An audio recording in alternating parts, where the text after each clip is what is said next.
Hey everyone, and welcome back.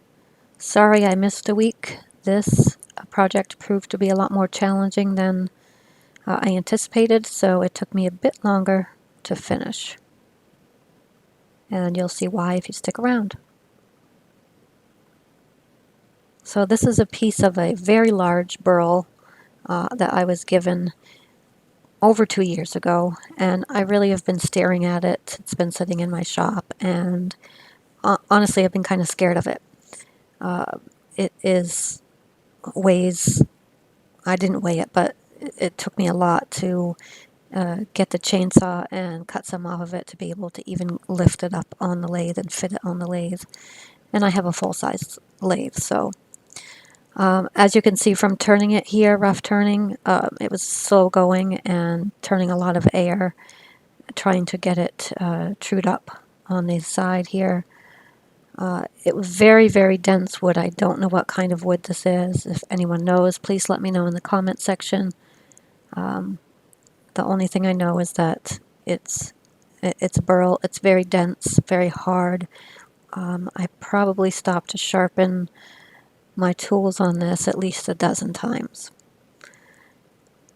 So using the larger bowl gouge here to continue to true it up and get it balanced. You can see sometimes it's bouncing the gouge around on the outside edges because it was still jagged. I could get it up to a reasonable speed though, so that wasn't the problem. It just that it was so out of balance and so hard and dense.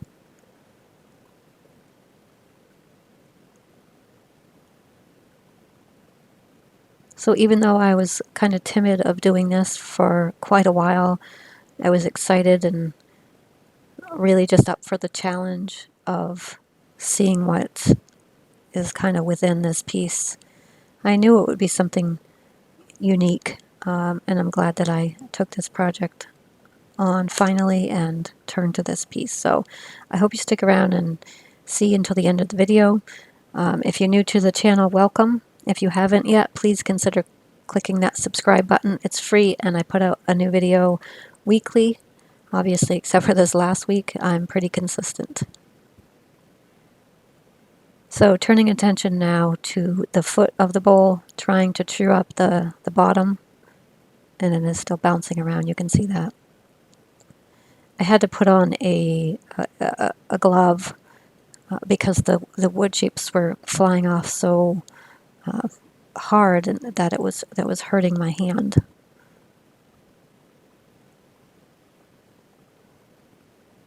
I ran into more challenges as I'm turning this. You'll see coming up here soon that you can see it right there. I ran into a broken screw with the gouge, which obviously is not good. So it dulls the gouge pretty quickly.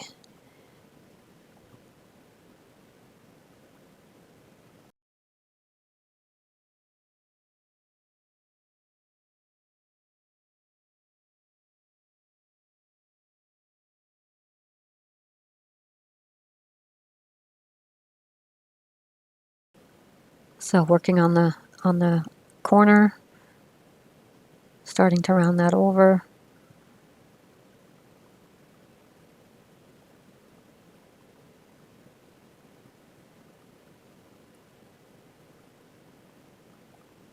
And at this point I do know that the broken screw is there, and as you can see I stopped turning just shy of that, and there was more than one of them actually. So using a chisel to try to remove the screw, this didn't work by itself. I ended up getting a drill and trying to drill out around it. It was really in there quite good, so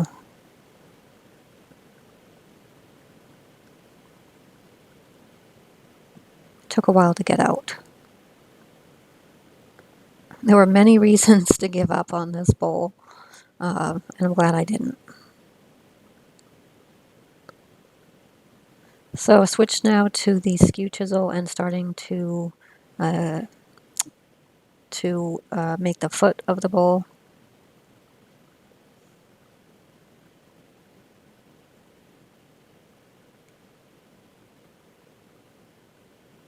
And I do have it on a faceplate here. I don't think I showed that at the beginning necessarily. So it's on a faceplate. It's really secure, which is why I felt comfortable not having the tailstock up on the bottom of the bowl. And I'm probably at around 800 RPM here, if you're interested.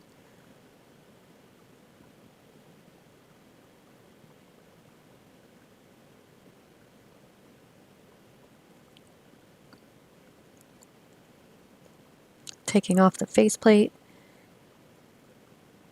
I don't know if you can tell there, but some of the screws broke off, and I'll be having to deal with those as I start turning and hollowing out the bowl. So lots and lots of fun on this bowl. Still quite unbalanced at this point.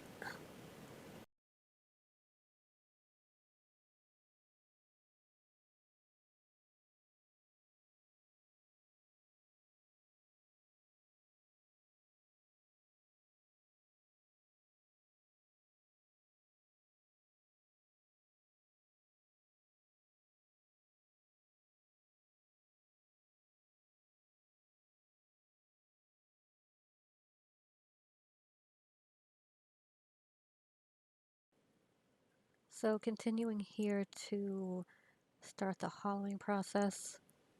Again, I know I said it already, but this wood being so dense, and I had it at a good RPM, but this was still pretty slow going.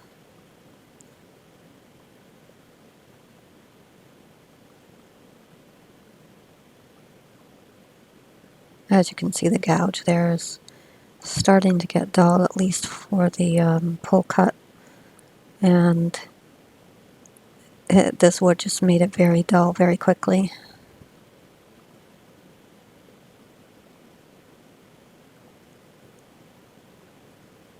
But after I start getting a little bit of material out of here, I switch to a different tool. I switch to the Jimmy Clues hollowing tool, which goes a little bit faster, and it's a tool that you don't have to sharpen, so that's a plus.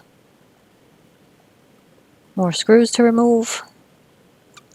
These ones, I think, or a couple of them were from the faceplate, so they're the screws that I had in there.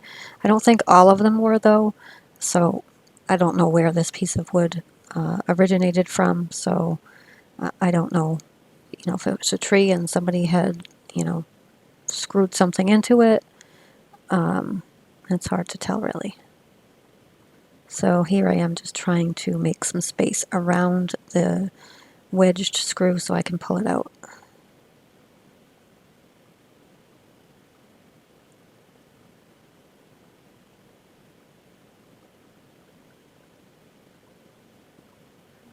Finally getting it, I think. There it is.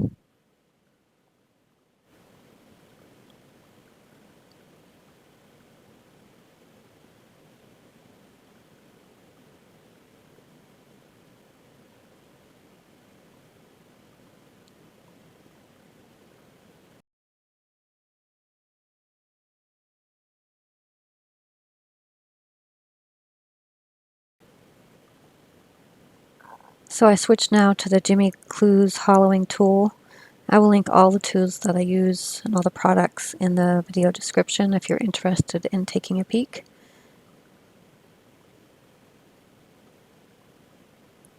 So this tool works really good at really hogging out material, especially hard, really hard woods, difficult woods that will dull a bow gouge really quickly.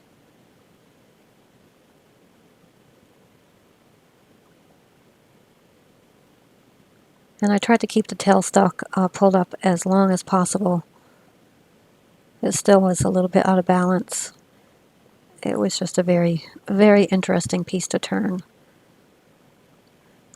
I didn't want to get the wall thickness too thin. It's a large bowl. It was about 16 inches in diameter at the beginning, so it's about 15 3/4 here.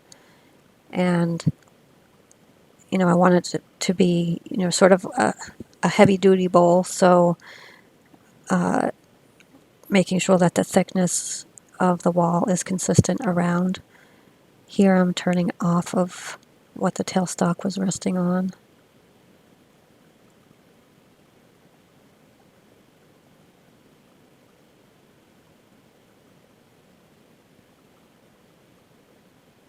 I know I said this before, but I think I need to get a curved tool rest. That would make my life easier in these projects.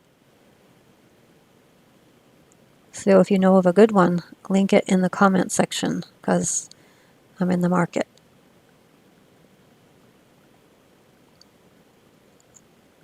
So sanding on this, I'm giving you about 20 seconds of the sanding. There was, no exaggeration, about 3 hours of sanding on this.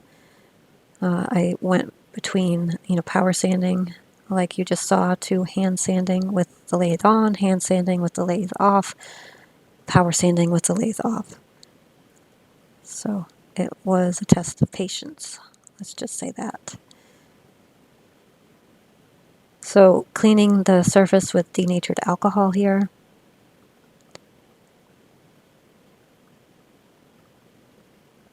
And sanding sealer.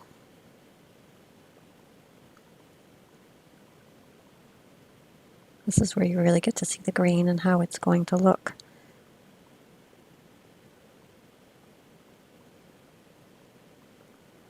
So after all the sealer is on, I use this Scotch-Brite type pad to denib the surface before I start with the axe, abrasive paste and polishing paste.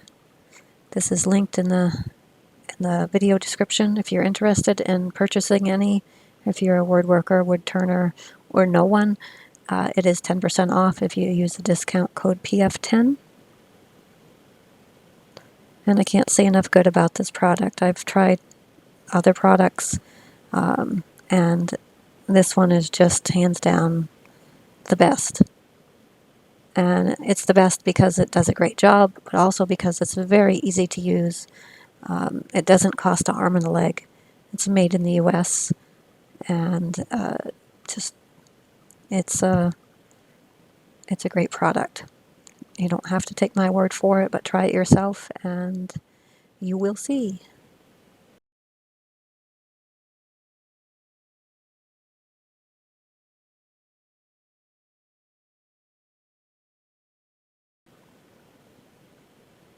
And step number 2 is the axe polishing paste. My favorite part. Rub in the polishing paste and then buff it off, and it leaves a beautiful, beautiful sheen.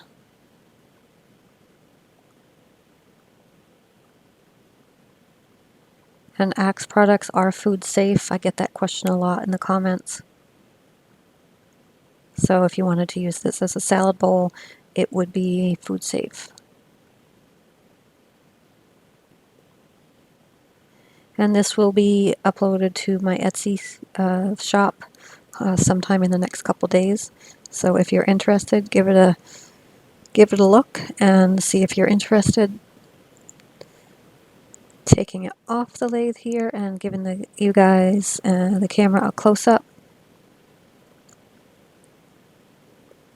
So this is the FU Perfection bowl. Because my original idea was to fill all of the imperfections with resin. For 2 years I was thinking that. And finally I decided that this is going to be beautiful naturally.